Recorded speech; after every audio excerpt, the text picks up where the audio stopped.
नमस्कार साथियों। पीढ़ियों से कथा स्पष्ट रही है। आधुनिक राष्ट्र भारत का जन्म 1947 में हुआ था, जिसे ब्रिटिश मानचित्रकारों द्वारा अलग अलग क्षेत्रों को मिलाकर बनाया गया एक महान प्रयोग माना जाता है। हमें अक्सर बताया जाता है कि इससे पहले कोई भारत नहीं था, केवल विविध लोगों का एक विशाल भूभाग जो केवल औपनिवेशिक शासन द्वारा एकजुट था। लेकिन क्या होगा अगर यह कहानी अधूरी है? क्या होगा अगर भारत का विचार, इसकी भावना, इसका सार भारत की एक ऐसी वंशावली है जो दशकों तक नहीं बल्कि हजारों वर्षों तक फैली हुई है? क्या होगा अगर एक एकीकृत राष्ट्र की अवधारणा आधुनिक परिभाषा के आने से बहुत पहले से ही अस्तित्व में थी? आज हम इसी आम धारणा को चुनौती देते हैं। हम समय की इस यात्रा पर निकलेंगे, उन गहन तर्कों की खोज करेंगे जो भारत की चिरस्थायी पहचान को प्रकट करते हैं। अंत तक आप देखेंगे कि भारत की आत्मा हमेशा से एक क्यों रही है। भारत की प्राचीन पहचान को सही मायने में समझने के लिए हमें पहले अपना दृष्टिकोण बदलना होगा। भारत के प्राचीन राष्ट्रत्व के खिलाफ तर्क अक्सर एक संकीर्ण पश्चिमी केंद्रित राज्य की परिभाषा पर निर्भर करता है। एक झंडा, एक राजा और एक केंद्रीकृत राजनीतिक इकाई। प्राचीन भारत या भारतवर्ष अलग तरह से संचालित होता था। इसकी एकता केवल राजनीतिक नहीं थी, यह एक गहरा सभ्यतागत एकता थी, एक साझा सांस्कृतिक, दार्शनिक और आध्यात्मिक चेतना जिसने राजनीतिक सीमाओं का अतिक्रमण किया। साक्ष्य नंबर 1, भौगोलिक कथा। 2 सहस्त्राब्दी पहले विष्णु पुराण जैसे प्राचीन ग्रंथों ने स्पष्ट रूप से भूमि को परिभाषित किया और कहा, जो देश समुद्र के उत्तर में और बर्फीले पहाड़ों के दक्षिण में स्थित है उसे भारतम कहा जाता है, वही भारत के वंशज निवास करते हैं। यह कोई अस्पष्ट विवरण नहीं था, यह उस महाद्वीप का सटीक भौगोलिक सीमांकन है जिसे आज हम जानते हैं। यह सुसंगत भौगोलिक समझ केवल ग्रंथों में ही नहीं थी, यह सामूहिक मानस में समाई हुई थी। भूगोल से परे साझा संस्कृति, दर्शन और आध्यात्मिकता की एक टेपेस्ट्री ने इस विशाल भूमि को बांधा। साक्ष्य नंबर 2, पवित्र भूगोल। 8वीं शताब्दी में आदि शंकराचार्य की अविश्वसनीय यात्रा पर विचार करें। केरल में जन्मे उन्होंने पूरे उपमहाद्वीप की यात्रा की, 4 दिशाओं में 4 मठों की स्थापना की। पश्चिम में द्वारका, पूर्व में पुरी, दक्षिण में श्रृंगेरी और उत्तर में जोशीमठ। यह विदेशी भूमि का दौरा नहीं था, यह एक ही सार्वभौमिक रूप से समझे जाने वाले पवित्र स्थान पर तीर्थ यात्रा थी। उनका अद्वैत वेदांत का एकजुट दर्शन इन क्षेत्रों में फैला जो एक गहरी मौजूदा सांस्कृतिक एकता को दर्शाता है।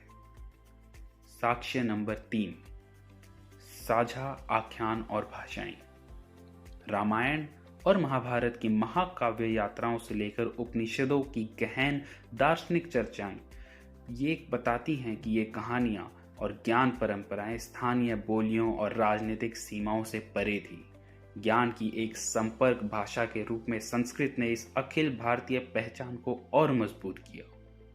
नायक, देवता और नैतिक ढांचे सार्वभौमिक रूप से पहचाने जाते थे, जिसे एक शक्तिशाली सामूहिक चेतना का निर्माण हुआ। यह तर्क कि भारत केवल खंडित राज्यों का एक संग्रह था, राजनीतिक एकीकरण की महत्वपूर्ण अवधियों और एक एकीकृत क्षेत्र के लंबे समय से चले आ रहे आदर्श को भी अनदेखा करता है। साक्ष्य नंबर 4, चक्रवर्ती आदर्श। चक्रवर्ती की अवधारणा एक सार्वभौमिक संप्रभु जिसकी नैतिक और राजनीतिक सत्ता पूरे उपमहाद्वीप में फैली हुई थी, राजत्व का सर्वोच्च आदर्श था। यह सिर्फ एक कल्पना नहीं थी, यह एक ऐसी आकांक्षा थी जिससे साम्राज्यों को प्रेरित किया। साक्ष्य नंबर 5, ऐतिहासिक साम्राज्य।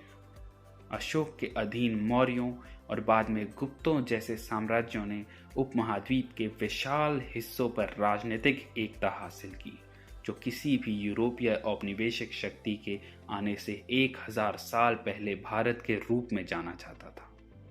ये जटिल प्रशासन, व्यापार, नेटवर्क और सांस्कृतिक उत्कर्ष वाले परिष्कृत राज्य थे, जो उपमहाद्वीप को एक एकल अंत संबंधित इकाई के रूप में मानते थे।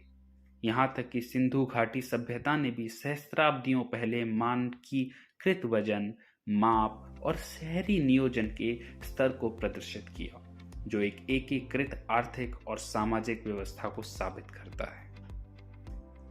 तो अगर एक प्राचीन एकीकृत पहचान के साक्ष्य इतने सम्मोहक हैं, तो यह निरंतर बहस क्यों है? यह अवधारणा कि भारत का आविष्कार हुआ था काफी हद तक औपनिवेशिक इतिहास लेखन की विरासत है। औपनिवेशिक विद्वान एक यूरोपीय शैली के राज्य के बजाय धर्म और संस्कृति द्वारा एकजुट सभ्यता से अपरिचित थे, अक्सर राजनीतिक विखंडन की अवधियों पर जोर देते थे।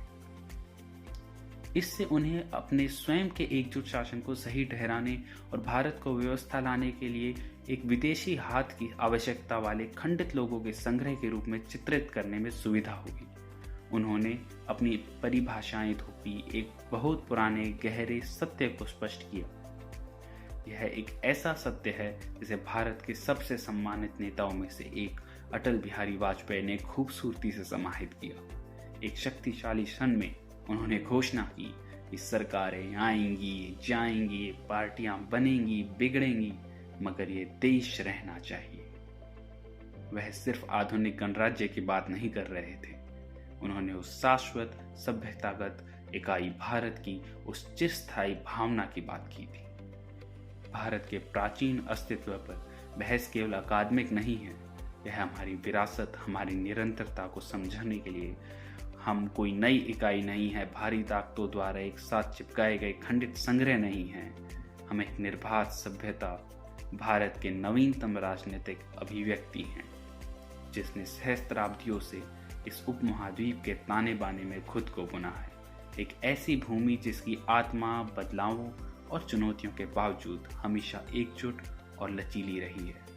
अगर समय के माध्यम से इस यात्रा ने आपकी आंखें खोली हैं, तो लाइक बटन को हिट करें, इस वीडियो को साझा करें और इतिहास की अनकही कहानियों में अधिक गहराई से गोता लगाने के लिए सब्सक्राइब करें। हमें टिप्पणियों में बताएं, भारत की प्राचीन एकता के किस पहलू ने आपको सबसे अधिक प्रभावित किया।